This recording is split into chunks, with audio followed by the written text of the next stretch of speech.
This is the first real lesson in Croatian. In this lesson, we will touch two topics: how to make the simplest sentences and how to enhance them with so-called objects.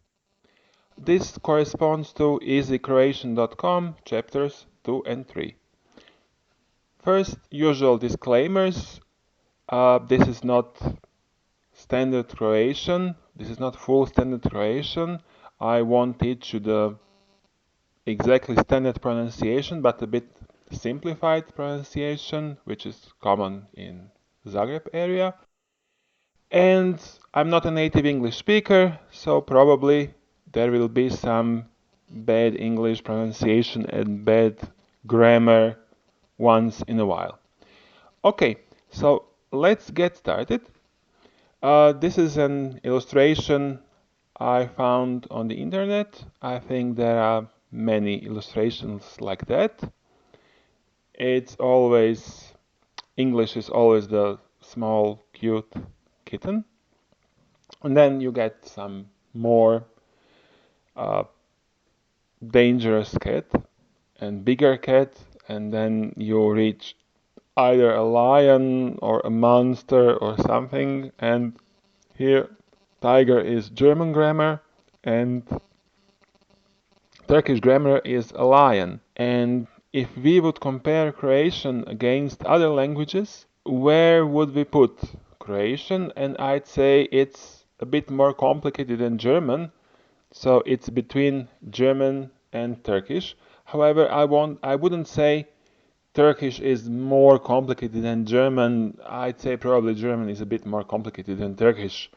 This is probably made by somebody who was trying to emphasize how Turkish is quite complex. There are many languages which are way more complicated, grammar speaking, than Turkish. What are the simplest sentences? The simplest sentences are sentences like Anna is reading and I am sleeping. I'm sleeping. These sentences are in the third person, he or she is reading. And in the first person, I am sleeping. And in the present tense. So right now Anna is reading and right now I am sleeping. In English they look like this, and let's learn how to make them in Croatian. What you need for these sentences are verbs. So verbs are words like read, sleep, eat, drive, dream. In English they can often be also used as nouns, but in Croatian verbs are really special types of words. You have, for example, I'm writing, to write. Write is a verb. In Croatian dictionaries, verbs are listed in the so-called infinitive form, which usually ends in T. So I'm not spelling it in English way, T-I, but in Croatian way, in the way it is pronounced T. So čitati means read. Spavati means sleep. Some other verbs are kuhati, cook, plivati, swim, učiti, which means study or learn, and voziti, which means drive. Let's see how to create present tense forms. It's quite easy to create a third person present tense form. So this is the form used for he is reading or Anna is reading. You just take the infinitive form, čitati, read, remove the ending t, so you have just čita, and then you just add in front of the verb who is reading. So here it is Anna. So Anna is a common feminine name in Croatia. So Anna čita. It means Anna is reading. But it also means Anna reads. Not right now, but she reads at different times. So not just Anna is reading, but also Anna reads. Croatian doesn't distinguish these two meanings, and actually many other languages don't distinguish them. English is famous for distinguishing Anna is reading and Anna reads. We just say Anna čita, which means both. Okay? Another verb would be voziti, which means drive. We just again remove T, and we have Anna vozi, which means Anna is driving. But also Anna drives. Now there are some verbs like pisati, write, where you don't just remove T, because the third person present form is slightly different than infinitive without T. From pisati, the third person present form is not pisa, but piše. And this is the form you basically need to remember. In English, for many verbs, you need to remember the past tense forms. For example, from write, you have wrote, written, and so on. In Croatian, for some verbs, you need to remember the present tense form. The past forms are very easy to create, but present tense is, for some verbs, slightly different. So, from pisati, piše, and then Anna piše, which means Anna is writing. Anna piše, Anna is writing, but also Anna writes. There are different ways how this present tense form can be specific. For example, from the verb trčati, which means run, trčati, run, we have trči, so just change of vowel, not trča, but trči. But for some other verbs, there is also some change of consonants. We already seen pisati, piše. So we also have jesti, jede, which means eat, piti, pije, which means drink, so pije, 2 syllables, and then plakati, plače, cry, plesati, pleše, dance, and so on.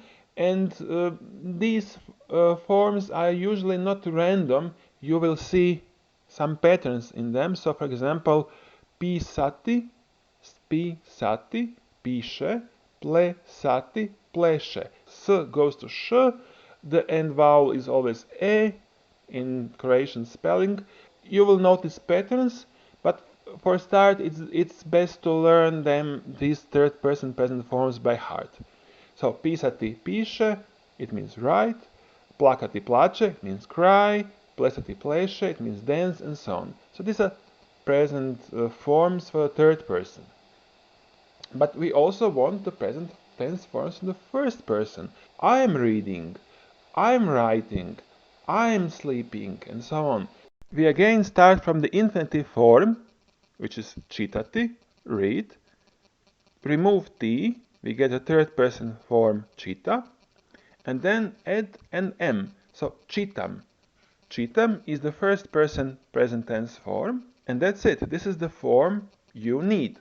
So čitam means I am reading. It also means I read, of course. This M you need to add, čitam, is the same as in English I'm reading. So M is in čitam, but also in I'm reading. And it's not really a coincidence, as you will see later from various small details. English and Croatian are ultimately related languages, they are distant cousins. This ending M in the first person is inherited from their common ancestor.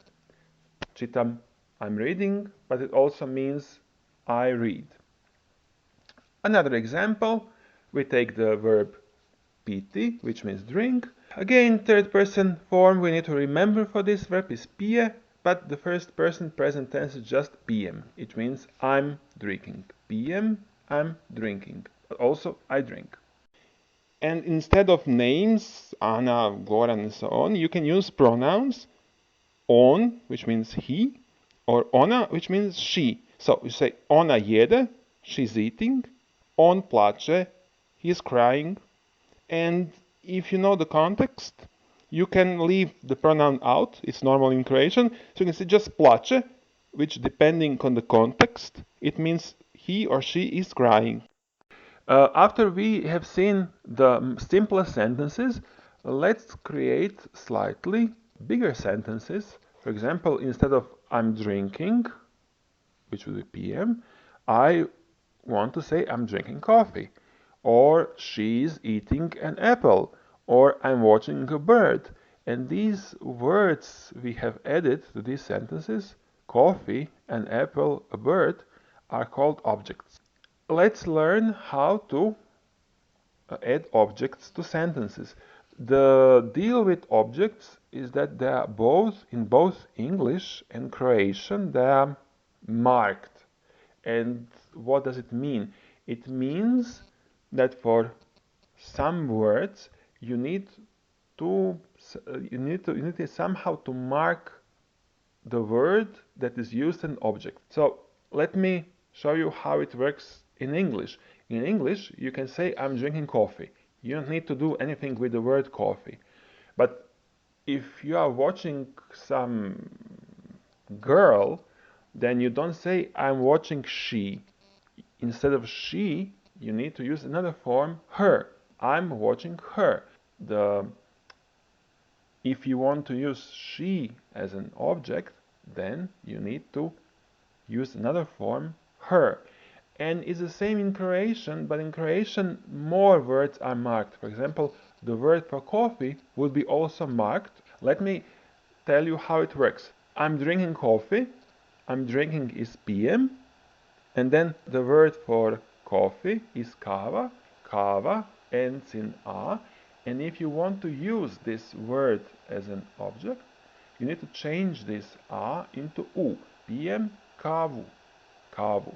Instead of pijem kava, which is ungrammatical in English, it's like I'm watching she, we say pijem kavu. Another example would be Anna is reading a book. Anna is reading, čita, and then a book is knjiga, but instead of knjiga, we need to use the form knjigu. So Anna čita knjigu. And what about a book? I mean, knjiga is just book. And what about the word a before book? These words like a, d, these are articles in English, and there are no articles in Croatian, so we literally say Ana reads book. So Ana čita knjigu. The next sentence would be a bird is drinking water. So let's see how it works. A bird is ptica, again just actually bird, we don't say a bird. So ptica is drinking, the verb is piti. We have already seen this verb, and the third person present form is pije. So ptica, pije, and water is voda. So see, it's kind of a similar to English word, and the object form is vodu. There is also in standard pronunciation slight difference in the melody, so it would be something like voda and vodu. But I don't pronounce it, and a lot of people have no difference in the pronunciation, so we'll just skip it. So ptica pije, pije vodu. Ptica pije vodu. But then, if we would use bird as an object, for example, Anna is watching a bird, we would say Ana, watch is gledati, third person gleda, and then bird is ptica. Since it's an object, we need to change ptica to pticu. So Ana gleda pticu. Ana is watching a bird. So when the bird is an object, it changes to pticu. When it's a subject, it stays ptica. Another example to show you how Croatian is sometimes different than English is Ana is washing her hair. And Ana is Ana. Wash is the verb prati. And the third person present tense form is pere. So this is the form you need to remember. This verb is irregular. So pere. But her, we don't translate. Why we don't translate her? Because in Croatian it's assumed if you are doing something to body, if you are doing something to hair, to legs, to your hands, you don't need to use this possessive pronoun her. So if you are washing your hands, you don't need to say in Croatian I'm washing my hands. We just say I'm washing hands, basically. it's assumed they are your hands. If they're somebody else's hands, feet, hair, then you say it. You can say it even if you are washing your hands, feet, and so on, but then it's really emphasizing, it's really stressing, yeah, I'm washing my hands, not something else.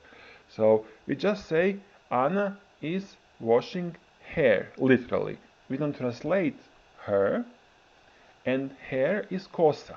And again, kosa changes to kosu when using an object, so Ana pere kosu, and that's it. Ana is washing her hair, is in Croatian, Ana pere kosu. Let me show you another example, how Croatian is maybe simpler than English in some aspects. For example, the sentence Goran is waiting for his grandmother. Goran is Goran. The verb wait is čekati. It's regular, so just čeka. And then for. In English, you are always waiting for someone. In Croatian, it's just čekati. The present tense form is čeka.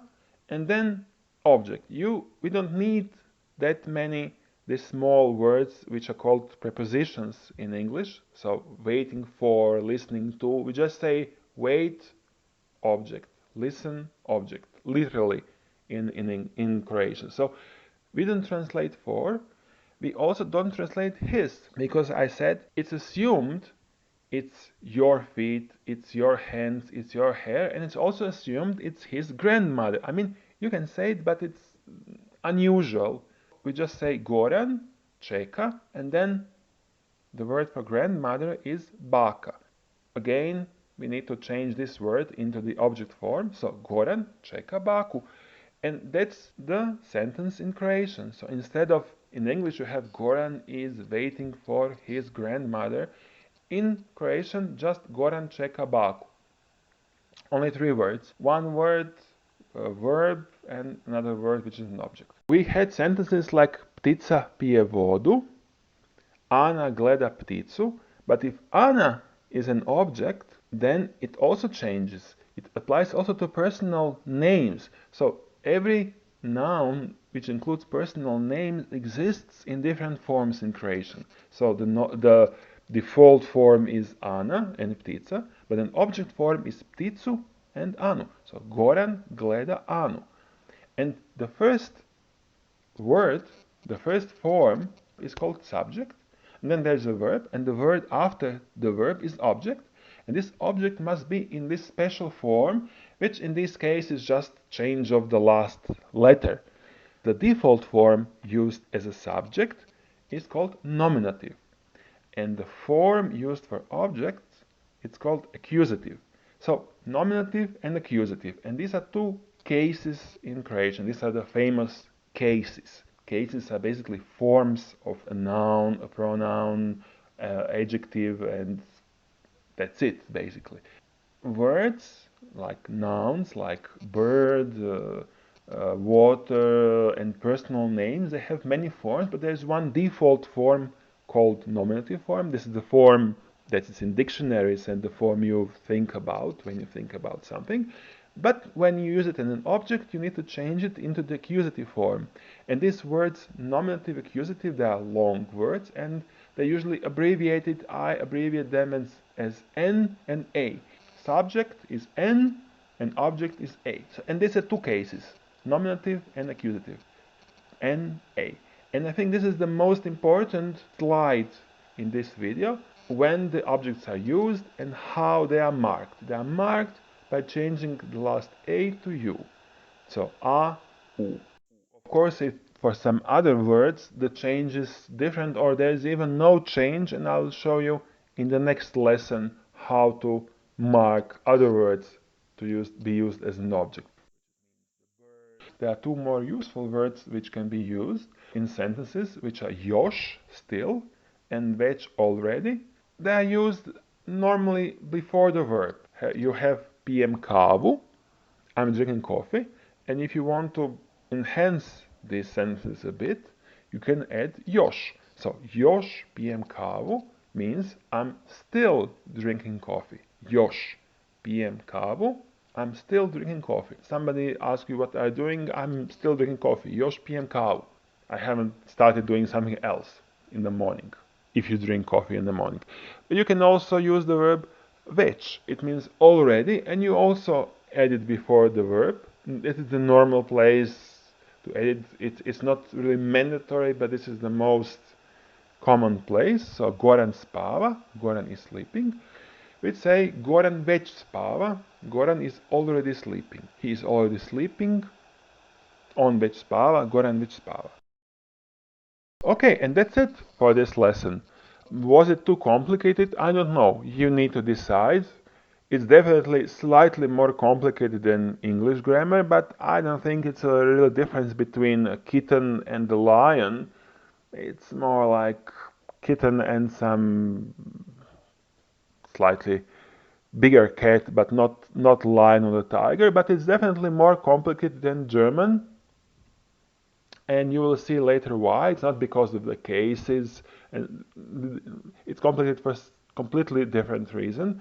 I hear often people asking, can you compare Russian with Croatian? They say Croatian has 7 cases, Russian 6, Croatian has 7 tenses, Russian has 3 only. So it looks as if Russian is simpler, at least on the paper.